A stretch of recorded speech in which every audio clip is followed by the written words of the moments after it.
Our next speaker is Nikolaj Klibanski. He will talk about batch fecundity, spawning frequency, and other aspects of reproduction in Black Sea bass. Welcome, Nikolaj. Hi, thank you. Okay, well, thank you. Yeah, I'm Nikolaj Klibanski, and I'm going to be talking today about some work that I've been doing for part of my PhD research with my advisor, Fred Scharf, at the University of North Carolina, Wilmington in the United States. So this work is primarily focusing on batch fecundity, spawning frequency, and some other aspects of reproduction in Black Sea bass. So Black Sea bass, Centropristis striata, is a species that inhabits typically reef areas and other areas of structure. These are some pictures of the bottom that they inhabit along the east coast of North America. And they are by no means found alone. They are in a very diverse community. These are some pictures of a number of species that they are found along with. And so they're managed as a part of the snapper grouper complex, which has a lot of lechanids and serranids. And there are 73 species in this complex, and so these fish are caught on a lot of the same gear types, so there's bycatch issues between species. Now, a word on the importance of black sea bass, looking at all of these 73 species in the snapper grouper complex. If we look at the catch weight from a pretty broad period, 1985 to 2008, and then rank the species by catch weight, you see the black sea bass comes in a very close second behind Vermilion snapper in terms of total catch weight. So it's a very important fishery species, and if you just think about the proportion of these fish in terms of biomass in the environment, that's quite large. So black sea bass are occurring only in North America, and they're managed in the US as these three distinct stocks that actually have really pretty nice stock boundaries. So there's this mid-Atlantic stock that goes basically from Cape Hatteras in North Carolina north. There's a South Atlantic stock, which is what I study, and that goes from Cape Hatteras, about mid-coast, down to southern Florida. And then there's also a stock in the Gulf of Mexico, which is actually a subspecies. It usually used to be considered a separate species, but it's now thought to be a subspecies. There's really very little movement between these stocks, and there's been some issue in terms of stock definition, thinking about movement between the the mid-Atlantic stock and the South Atlantic stock. But the more we look at it, the more we find that there's really very little evidence for movement, and they're genetically distinct. Within the South Atlantic stock, which again I'm studying, there's actually very little movement. Fish have very high site fidelity, which is in contrast to the mid-Atlantic stock, where fish have a seasonal migration inshore and offshore. So some few words about the basic reproductive biology. They're protogynous hermaphrodites. They're heteroparous. They're spawning a whole bunch of times through their lives, and then each season they spawn a number of times as well. They are, I'd say, unfortunately for me, indeterminate and asynchronous oocyte development. And so based partly on these things, there's really no valid published fecundity data. So those qualifiers are necessary. There is published fecundity data, but it assumed that they were determinate, which they are now known not to be. And there is some other fecundity data that has been recently developed by some researchers at the South Carolina DNR and College of Charleston, which I'm collaborating with for the stock assessment. So the goals, at least as far as what I'll talk about today, are to estimate annual fecundity relative to body size for use in stock assessment. This work is largely funded because there is interest in putting fecundity data in stock assessment in the Southeast. And then parts of that are to look at batch fecundity and then number of batches per season. And then also I'm going to be looking at some interannual variation and talking about some possible causes of this variation in a couple of years that we sampled.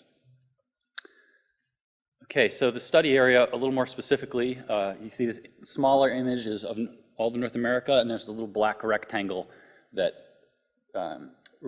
is showing the area in this larger image. So I'm I'm solely sampling in Onslow Bay, which is just about an hour away from the university that I'm at. And what's nice about sampling there is that despite being a fairly small area, there's a lot of fish that are caught there. A large proportion of the catch for the Southeast are caught by fishermen there. And so we kind of minimize geographic variation and allow kind of more precise idea of what's going on temporally. The fishing is done with cooperative research with commercial fishermen using the methods that they typically use. We use these baited sea bass traps. You can see me in this picture setting one. There are, it's a pretty small operation. It's usually pretty much me and the fishermen.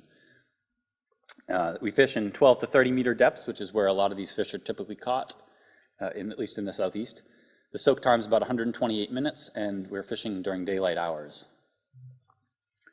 For fecundity, I'm using image analysis, and I'm using a gravimetric method. I haven't worked out an autodiametric method for hydrated oocytes. I don't know if anyone else has, but I'm scanning the images. I like to capture the images with a flatbed scanner, which one thing I really like about it is that I'm able to capture the image of an entire petri dish of oocytes. So I use about 200 milligrams of vivarium material, and I'm able to get, I think, really nice resolution in these images. I put the image from the scanner and the dissecting scope for the same fish, just so you can get some contrast. The dissecting scope is certainly much clearer, but for differentiating between hydrated oocytes and anything else, the scanner is working just fine. And this is actually lower resolution than is available, but my computer would pretty much crash if I went any higher. So I count the hydrated oocytes in image J, and I've used some automated counting, but I also have not had great success with hydrated oocytes with automated counting. So I tend to use the cell counter plugin a lot, and it goes pretty quickly, actually, so it's not too big of a problem. Estimating spawning fraction, I'm estimating spawning fraction each date of sampling, and the basic calculation is the count of females with day 0 post-ovulatory follicles divided by the count of what I'm calling spawning ready females on a given day. So I apologize for an additional term, but I'll define spawning ready females as females that are in stages that have vitellogenic oocytes where greater than 50% of those are not atretic. So we're not seeing very much atresia during the spawning seasons. That's really kind of cutting off cutting off spawning at the spent stage, really. Okay, so as far as determining sex and maturity of these fish goes, I'm using both macroscopic and microscopic means. I guess in a way, unfortunately, I don't have the funds to do histo on every fish, but fortunately I'm getting more fish than I have money to histo, so I can use these macroscopic means as well. And so far, the macroscopic and microscopic comparison look pretty good.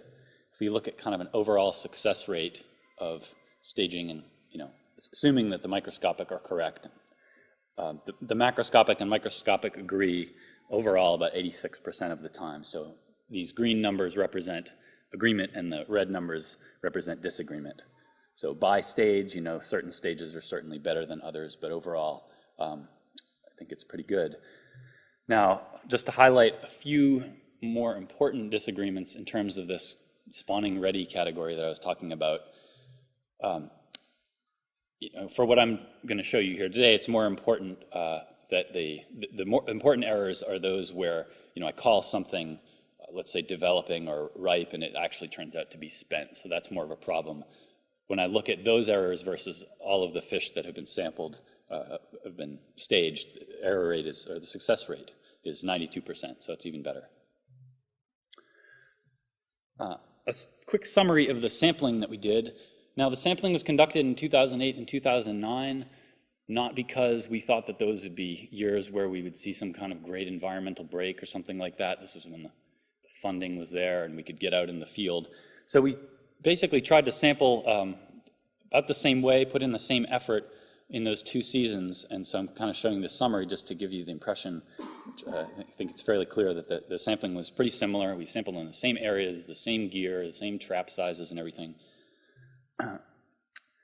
However, when we start to look at some of the fecundity and spawning fraction data, we see right off the bat that in 2009, I found far fewer ripe females than in 2008, and when I actually will show you some fecundity data, there are only 10 out of those in 2008 that were usable for fecundity analysis, and so far I've only gotten to 64 for the 2009. Looking at natural log of batch fecundity versus total weight, which is the strongest relationship for black sea bass, the data overlap a lot, and when you actually do the ANCOVA, there is no significant difference in the slopes or, for the assumptions, but there's also no significant difference in the intercepts. So no apparent difference in batch fecundity between these years.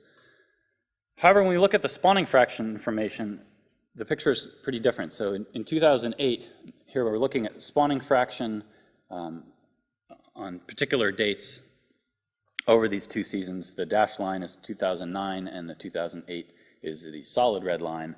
There was apparently a lot more spawning going on in 2009. We take a step back and look at fish in this spawning ready category. You see the same kind of a pattern where in 2009, the number of fish on most dates that were in the spawning ready category was a lot higher as well. So, are these differences significant? Can we put a test to this? Considering this with contingency tables, and so I just basically, have a category that's spawning ready or not spawning ready by years, there's definitely a significant relationship between year and that categorization. So it was apparently higher in 2009. And then again, looking at the recent spawning, this seemed to also be significant by that kind of analysis. But I'm going to kind of have to go over this slide pretty quickly. In terms of calculating batch number, I use a sort of different method than the standard method. So the standard method being where you average and then multiply by the length of the spawning season. I use kind of an interval method, which maybe we can talk about at the break or at questions. But suffice it to say that in 2008, when you calculate out the number of batches of 1.66, 2009, it comes out to 12.3, so kind of a dramatic difference. Now, when you then put that to annual fecundity and just multiply the batch fecundity by those number of batches, you see, again, a pretty big difference. Okay, so I really wanted to, a lot of this data came to me, or I was able to actually start looking at this data just a couple days before I left for Spain, and so there's some things that I haven't looked at yet, but I was able to kind of look at some comparisons overall between the fish that were sampled in each year. So was female size or condition different? Well, when I looked at comparisons of total length or total weight or Fulton's K, there were definitely differences between these 2 years, and they are all apparently higher in 2009, which is when we saw many more spawning females as well. So one thing that I actually started to do last night, and I decided, no, I have to stop, is to start look at relating size categories to spawning fraction, because this is kind of a big question, are we seeing that in these larger size categories maybe that there are more spawning females, and maybe that's why in the second year that we saw a lot more spawning. And then I have, I can't say I have age data yet. I have a lot of otoliths, which I'm hoping to turn into age data, and I'd like to look at this in this analysis as well. And finally, there is this MARMAP survey that surveys a much broader area of the southeast, from Cape Hatteras down to South Florida, and so they take data on black sea bass, and they have some spawning frequency, spawning fraction data, and unfortunately they don't sample through the whole spawning season. I mean, just like every survey, you can't sample every spawning season perfectly. So anyway, I'd like to look at their data and try to get a sense if this is some kind of a local thing, or if there's any signal in their data as well. So at that point, I will acknowledge all of these people by leaving this slide up while I take questions. So thank you very much.